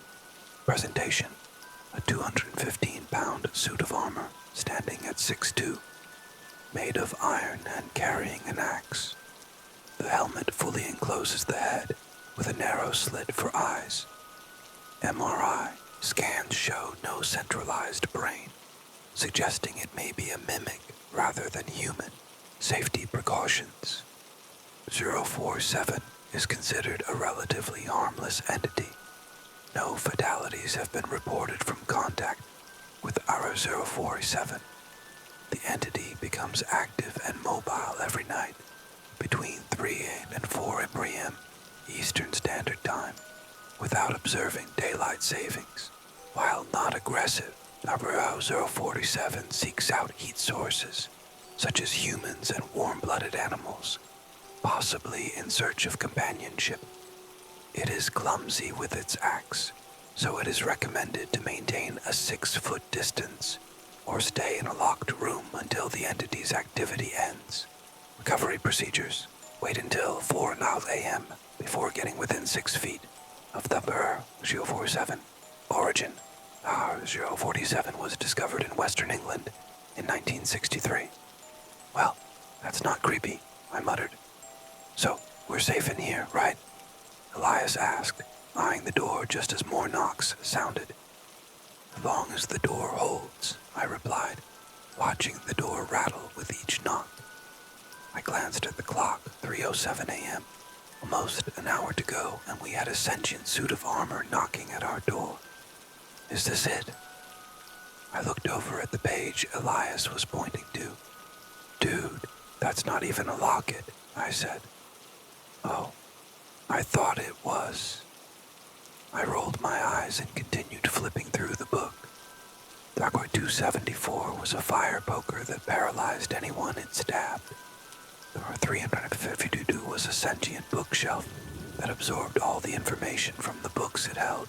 Sounded fun, honestly, and only a class 1. Maybe I could convince Aunt Gigi to let me take it home. Aunt Gigi. A pang of unease shot through me. How could she have so many secrets? What was she hiding? I rubbed my forehead and kept flipping. Wait, Kira's voice interrupted. Her eyes were wide, her mouth slightly open. My heart sank. Elias and I rushed over. Entity 762, Class Thorn. Presentation. A heart-shaped gold locket strung on a thin chain, with a 1-carat peridot stone set in the front. Safety precautions. 762 doesn't present direct danger. When worn, it alters the physical appearance of the wearer. The locket requires a personal effect with the intact DNA from the person or animal the wearer wishes to transform into. Recovery. Procedures. Removing the locket or the personal item inside halts all effects. Origin. There 762 was found in a pawn shop in 2006, though its true nature went unnoticed. My heart raced. So she looks like Aunt Gigi, but it's not really her. The weight of realization sank in. No wonder she seemed so calm about putting me in danger. She'd never been the most cautious, but I should have known. Should have known she wasn't truly Aunt Gigi. How long had it been since she was? Where was Aunt Gigi? What do we do now? Kira asked. I sat there, every muscle tense. The knocks at the door echoed in my head. Thrum, thrum, thrum. We ambush her, I said finally. As soon as she shows up in the morning, we ambush her. 3 against 1. Ambush her with what? We don't have any weapons, Elias pointed out. Oh, but we do. We've got an entire arsenal, I replied. It's almost 4. We'll go through the manual, find what we can use. Shouldn't we get the police involved? Elias asked. We can, I answered. But they won't believe in shape-shifting lockets, will they? Maybe if they see it, Kira suggested. We'll call them too. But first, we need to get the locket off her. Or she'll just convince them she's the real Aunt Gigi. We all exchanged a glance. Okay, Kira said, determination in her voice. We ride at dawn. We ride at dawn, I echoed. I gripped number 274, the fire poker, tightly in my hands. Kira positioned 411, the rocking chair, by the front door, pushing aside the "Do not sit here" sign. According to the manual, it would trap anyone who sat in it for days, maybe even weeks. Elias held 987, a pair of high heels that compelled the wearer to always tell the truth. There she is, I whispered as a figure appeared in the alleyway. We held our breath as the key rattled in the lock. The doorknob turned. I swung the poker down. She dodged like a cat, then swiped at me, grabbing my head in her large, claw-like hands. You little traitor, she hissed, her nails digging into my cheeks. I felt blood begin to drip. Help, I gasped. Elias grabbed the poker from me, struggling to land a blow. After a few moments, he pierced her arm with the tines. She screamed. Kira and I wrestled her into the rocking chair. She started to stiffen, paralyzed. She fell into the chair, unable to escape. Her limbs flailed, but the chair kept her stuck. What the? Elias yanked off her shoes and stuffed her feet into the truth-telling heels. I reached behind her and removed the necklace. The transformation was immediate. Her form melted and bubbled like boiling milk until she was a frail woman with mean little eyes. I didn't recognize her. "You're not my aunt." "I'm not your aunt," she said, horrified by her own words. What did you do to me?" "Entity number 987, truth-telling shoes." "Who are you?" I demanded. "Maud." "How do you know Giselle?" "I worked for her for 3 years, before she fired me." "Why did she fire you?" "I was stealing her wares, and her food." The truth hit me hard. The food thief. She'd orchestrated everything, stolen the necklace and worn it to impersonate Aunt Gigi. "Why?" I asked. "I didn't report all the items to the board. I sold the dangerous ones on the black market for a ton of money." "Money?" "Of course." I took a deep breath, dreading the next question. "Where's Giselle?" She grinned, a twisted smile. "In the fridge." My heart sank.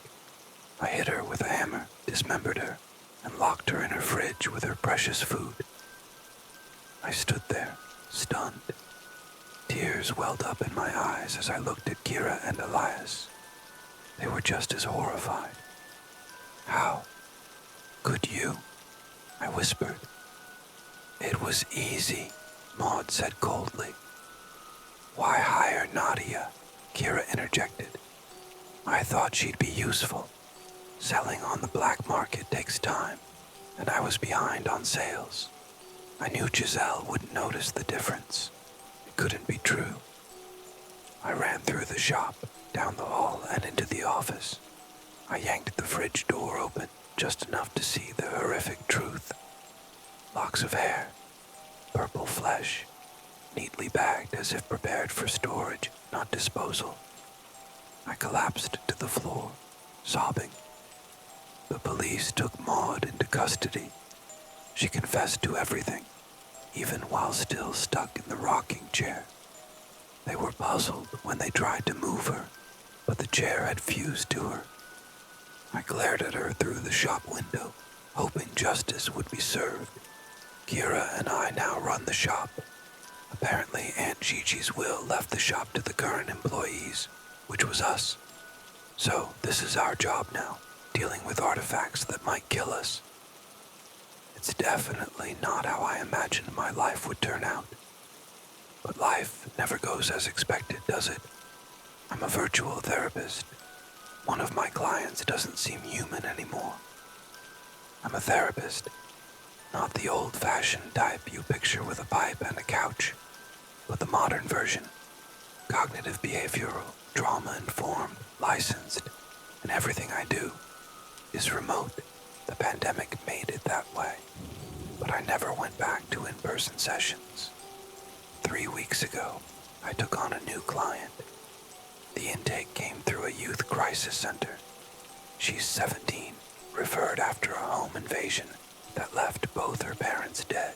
She said she watched it happen. Her name is Lydia. Our first session started like any other.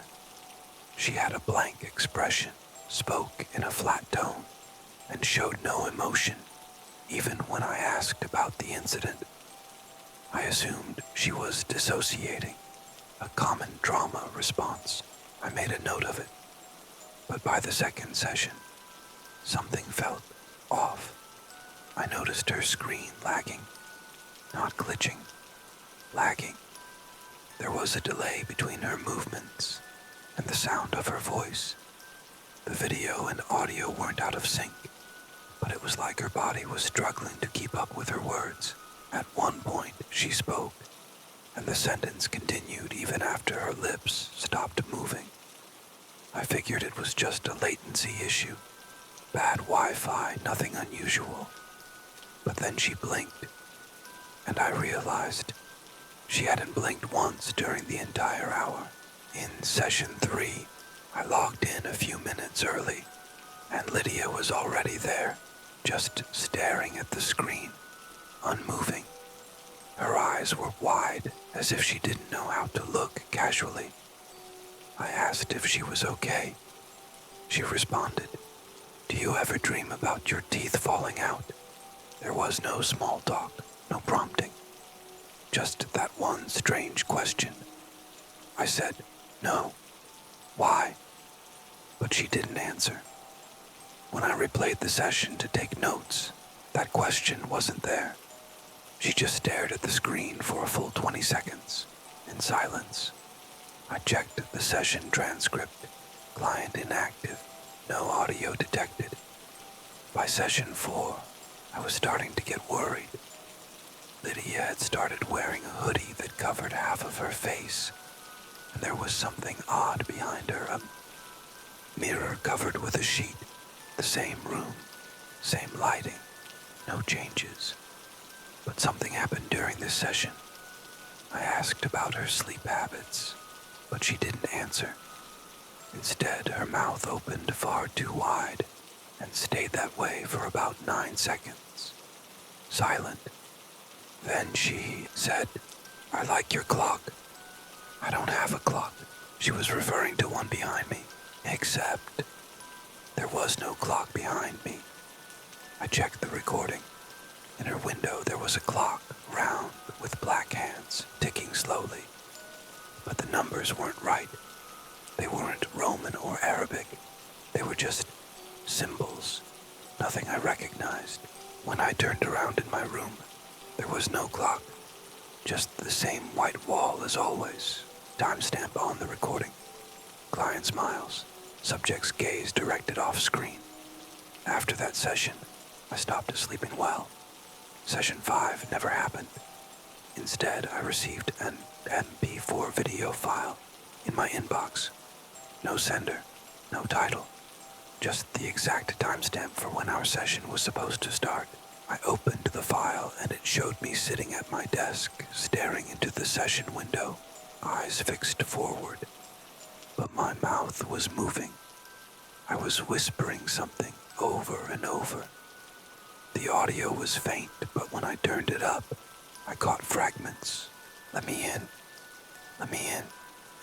Let me in. I shut my laptop immediately. I called IT, but they told me there were no login records for that time. I checked with the youth center, and they couldn't find any record of Lydia. No referral, no case file. When I looked at my notes, her profile was still there, but the image was blank. A black square. No name, no age, no history. Last night, my webcam light turned on. I wasn't on a call. I walked out of the room, trying to convince myself it was nothing. But when I came back, there was a file open on my desktop. Therapy, session, Shaka 6, started, MP4. I clicked play. Lydia stared at me, still in her blank hoodie, her gray eyes fixed on the screen. She raised her hand, almost like she was waving. Then she whispered, "Now I know how to talk like you. Next session's yours." The video ended. I haven't opened my laptop since. I'm writing this from a borrowed machine. The sheet in the background of the video, the one covering the mirror. I think I understand now why it was there. I think she's in my mirror now. And every time I see my reflection lag behind, I wonder which one of us is still real. There's a coven at the wellness retreat. The elder consumed my girlfriend, and I fear I'm next. I'm leaving this as a warning. Please, do not attend the wellness retreat in the Pacific Northwest. What they are, cult, coven, or something else, put us under their control. The elder poured something dark and ominous into my girlfriend's mouth. Things spiraled terribly. From there, we arrived at the wellness retreat on the Pacific Northwest coast, eager to escape our hectic lives. Aubrey, my girlfriend, had signed us up for the chanting rituals and forest bathing sessions, two activities we were excited about from the mindfulness and meditation package. Our first chanting session in the yurt was starting soon.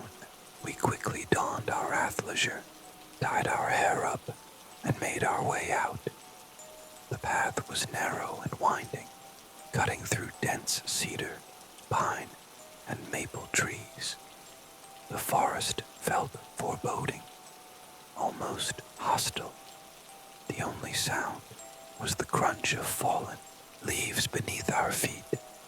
Eventually, we spotted the yurt ahead, its walls built from intertwined branches and packed earth. Candlelight flickered through the walls, casting a warm glow. As we got closer, a row of luminaries lit our way into the structure, which had a coral blue dome that contrasted sharply with the dark forest around it.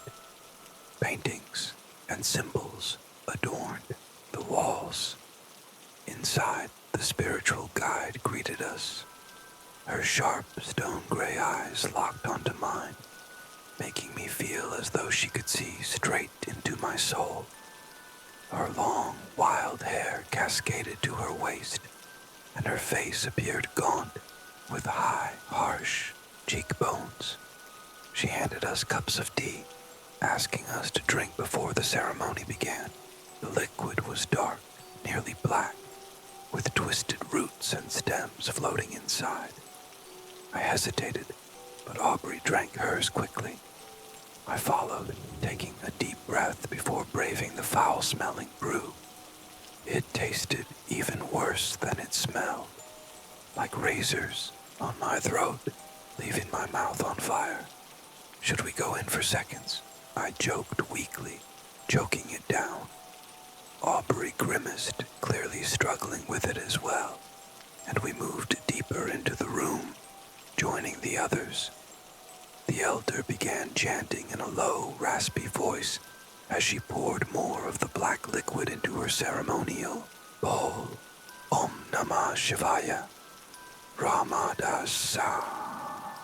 She paused, scanning the room with piercing eyes. The air in the yurt felt thick, suffocating. She raised the bowl high, extending her arms toward the open roof. We invoke you, Mother. Cleanse our souls and consume our burdens. The other guests began to chant, their bodies swaying slightly, their voices melting into one. Suddenly, a cold breeze extinguished the candles. A wave of nausea hit me, and my vision blurred. I glanced at Aubrey. She was shaking violently, her eyes rolling back, foaming at the mouth as she collapsed. The elder rushed over, kneeling beside her. Her fingers, long and spindly, gripped Aubrey's face, pulling her mouth open. I watched in horror as the elder's jaw stretched unnaturally wide, and she began pouring the black liquid into Aubrey's mouth. I tried to scream, to move, but I couldn't. My vision darkened as I sank further into unconsciousness, my body overwhelmed by whatever was in the tea. Then everything went black. I woke up in bed, my head pounding. The room was dark, silent.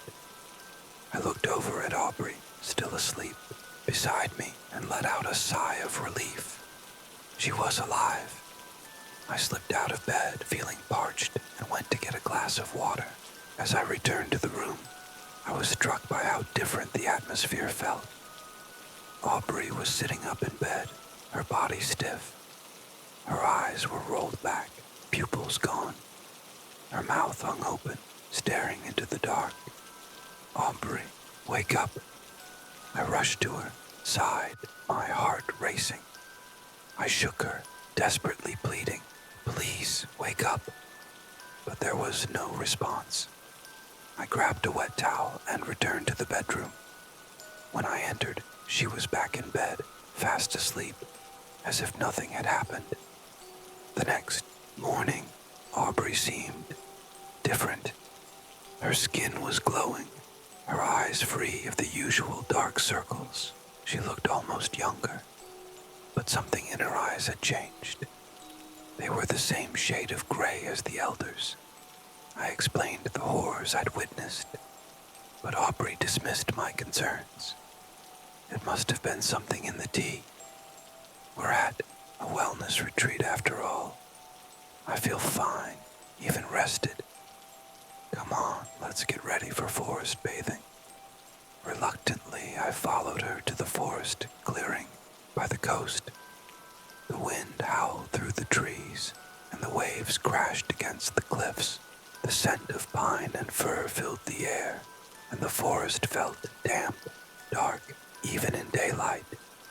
To our surprise, there was no one there. No guests, no staff, just the wind and waves. "Where is everyone?" I asked, anxiety creeping in. My gut was screaming for us to leave. Aubrey wasn't as concerned. "I'm sure they'll be here soon. Let's wait just a little longer," I reluctantly agreed, but my unease only grew. The sun began to set, casting long shadows across the clearing. Then I heard it, a faint disturbance in the forest. The sound grew louder, footsteps, branches snapping, voices chanting in unison. Om Namah Shivaya. Panic gripped me. The chanting grew louder, encircling us. Ramadasa. I saw them emerging from the trees. The elder was at the front, her form even more twisted and deformed than before. Her skin was gray, her fingers unnaturally long. She was moving quickly toward us, chanting with intensity. "Aubrey, we have to go, now," I shouted, but she was already under the elder's spell, frozen in place. My heart pounded as I watched in horror, unable to move. The elder's twisted fingers reached out and carved an incision across Aubrey's face, blood trickling down her skin. The witch then began to peel back Aubrey's flesh, exposing her insides. Aubrey didn't scream or flinch. It was as though she wasn't even there. The elder tore into Aubrey's body, devouring her organs and flesh. The horrific sound of bones cracking and muscles tearing filled the air. Finally, the witch used Aubrey's own flesh to cover herself, a grotesque transformation completing before my eyes. Then, silence. The chanting stopped. I could feel the spell breaking. Run. I woke up the next morning. At least, I think it was morning. My head was still spinning, and I had no memory of how I made it back to the casita. I stumbled into the bathroom and caught a glimpse of myself in the mirror. My heart stopped. My eyes, stone gray, just like the elders. And there, on the counter, was a cup of black tea. Don't trust HR. My performance review nearly killed me. It was just after I opened my laptop when the HR email appeared in my inbox. "Your performance review is scheduled for tomorrow. Please report to Office 3 at 8:00 a.m. for the calibration procedure." The word calibration echoed in my mind, carrying a sense of anticipation. This wasn't just any performance review. This was the review, the one that could potentially propel me into a senior position, perhaps in operations. That sounded far more appealing than the financial spreadsheets and SQL queries I had spent the past year focused on. And my boss came from operations, a realm of decision-making and action I desperately wanted to be a part of. As the clock ticked past 5, he appeared at my cubicle, A grin stretched across his face. Leaning against the fabric partition, he shifted slightly, favoring the limp he'd picked up after a hiking accident, one that had cost him part of his leg. "Well, well," he said, giving me a firm pat on the shoulder. "Big day tomorrow, huh? Don't let me down." I managed a half smile, my gaze briefly catching his company badge, a bold black that stood out among the sea of blue worn by junior staff. I wished I could wear one like that someday. The day of the review arrived, and I was there early at Office 3. The office was in a somewhat isolated part of town, near the port, far from familiar surroundings. It hit me again, not for the first time, how little I really understood about the company. The specifics of our products remained a mystery. All I knew were government contracts and sensitive technology, things related to security, or so I had been told. Perhaps a promotion would clear up the fog. I stepped into the waiting room, marked with an HR sign, where I was met by a stern-faced secretary who simply gestured for me to sit. There were already 3 others waiting. One was Emma, a young woman from IT, who had always greeted me with a smile in passing. She flashed a friendly grin, breaking the silence in the room. There was also an older man, probably in his late 50s, with graying hair, who worked in accounting. I knew him from the office but didn't have much personal interaction with him. Lastly, a third person, whom I recognized but didn't know well. An engineer, I thought. He kept to himself, clearly, uneasy. A tight knot formed in my stomach. Were we all competing for the same position? The email hadn't specified the process. After a moment, the secretary stood up and motioned for us to follow her. We walked down a series of dimly lit hallways until we arrived at a wooden door. She opened it just enough for us to slip through and sharply instructed, "Step in." We exchanged confused glances before entering. The door slammed shut behind us. Inside, the room was enormous, about the size of a tennis court. A metal framework dominated the center, harsh lights and several cameras pointed down from above. On one side of the room, a large glass panel caught my attention. Through it, I could see my boss and several department managers seated in chairs, watching us closely. My boss was the first to rise, approaching a computer near the glass. He swiped his black badge and then picked up a microphone attached to the console. "This is a performance review and the calibration process for promotion to operations manager of the 2nd region. My position," he said, his voice booming over the speakers. "Please proceed to one of the panels. The process begins now." A red light blinked on the cameras. They were recording us. The center of the room had 4 panels arranged in a tight circle, each screen facing inward. A small hole was visible in each panel with a white circle on the floor, marking where we were supposed to stand. We cautiously approached the panels, anxiety thick in the air. None of us had any idea what was going on. "Please position yourselves at the white circle," my boss instructed. We did as told. Once we were all in place, he continued, "The process will be divided into 3 stages and may extend until we have a selected candidate. The first stage is called screening, which consists of a form requesting your information and resume details. Please fill it out accurately, and above all, don't lie." On my panel, a form appeared, filled with a series of professional and personal questions. "Are you married? What languages do you know? How would you rate your ability to handle complex data? 20 questions appeared in quick succession, and we answered them in silence. When I finished, I tapped done. The others followed soon after. Very good, my boss's voice echoed. Now, the data will be analyzed before we move on to the next phase. We sat in silence, the minutes stretching as we watched him working on his computer, occasionally consulting with the other managers. Finally, he spoke again. Candidate William, you are eliminated from the process for lying.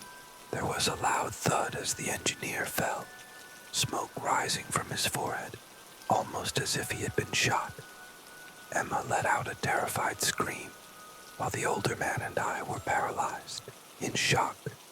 Before I could react, I heard my boss's voice, cold and firm. Stop right there, he ordered. I looked up and saw him staring directly at me through the glass. There's a gun above your panel aimed directly at your head. If any of you step out of the white circle, you are terminated. Candidate William lied on his form and paid the price. This is a 100% verified lie. My body tensed as I stared at the hole in my terminal.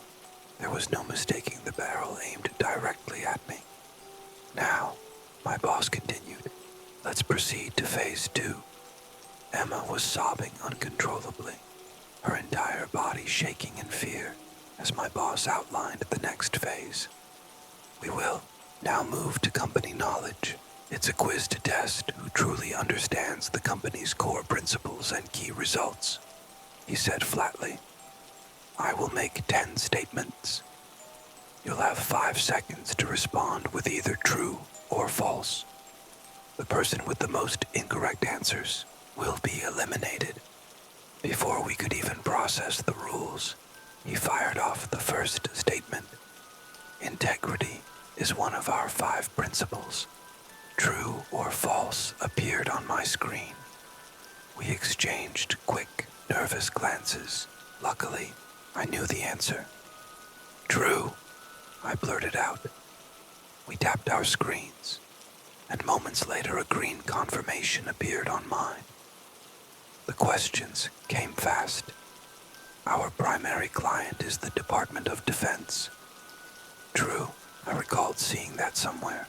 Our CEO has been with the company for over 20 years. False, Emma answered correctly. Sustainability is a major focus. False, confirmed by the older man.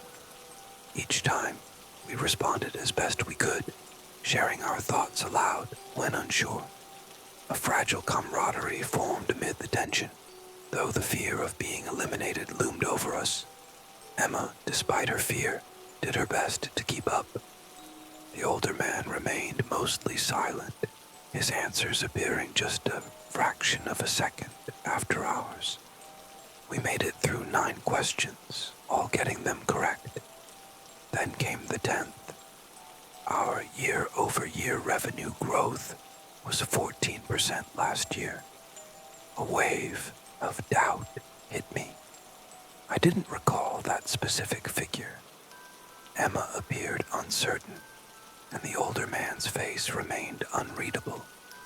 Without hesitation, the older man answered, True. Emma, trusting his answer, tapped true. My finger hovered over the options.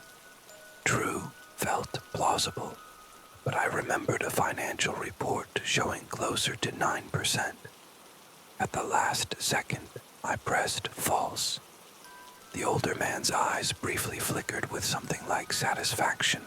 He had knowingly given the wrong answer. The boss's voice came over the intercom. 2 candidates answered all questions correctly. Candidate Emma, with 9 correct answers, is eliminated from the process. A heavy silence followed. Emma gasped, meeting my gaze for a brief moment, and then the thud echoed through the room. As her lifeless body hit the floor, rage surged through me. You can't do this, I shouted, confronting my boss. But he ignored me. signaling that the next phase was about to begin. For a moment I thought about bolting for the door, but then I glanced at the hole in my panel, a grim reminder of what had happened to the others. I turned to the older man, my voice thick with anger. "Why did you give her the wrong answer?" He said nothing, only giving me a cold, unwavering stare. "The next phase will now begin," my boss's voice echoed. "This one is called sheer will, and will test each participant's true desire for the promotion." The other managers stood, their anticipation palpable as they approached the glass. My boss swiped his badge again, and a hidden compartment in the panel slid open, revealing a spiked baseball bat, a deadly weapon. "The rules are simple," he said. "The last one standing gets the job. You may begin." Frozen in disbelief, I watched as the older man lunged at me, the bat raised high, a mix of desperation in his eyes. What happened next was too fast to fully comprehend. I grabbed the bat just as he swung his own, blocking the blow. The nails tore through my palm, and pain exploded through me as the bat got stuck in my hand. With my other arm I swung up, the bat piercing his jaw and neck in one swift motion. 30 seconds later he was on the floor, gasping for air. And then I heard clapping. The managers on the other side of the glass were cheering, as if this were some kind of twisted sports show. Cameras focused on me, capturing every gruesome detail. My boss reappeared at the door, limping toward me. He helped me to my feet. "Kid, you did much better than I did," he said, gesturing to his leg and glancing at my bloodied hand. "I'm proud of you." My gaze kept returning to Emma's lifeless form. Then he removed his black badge, the one I had always admired, and placed it around my neck. "You'll make an incredible manager," he said, before walking away.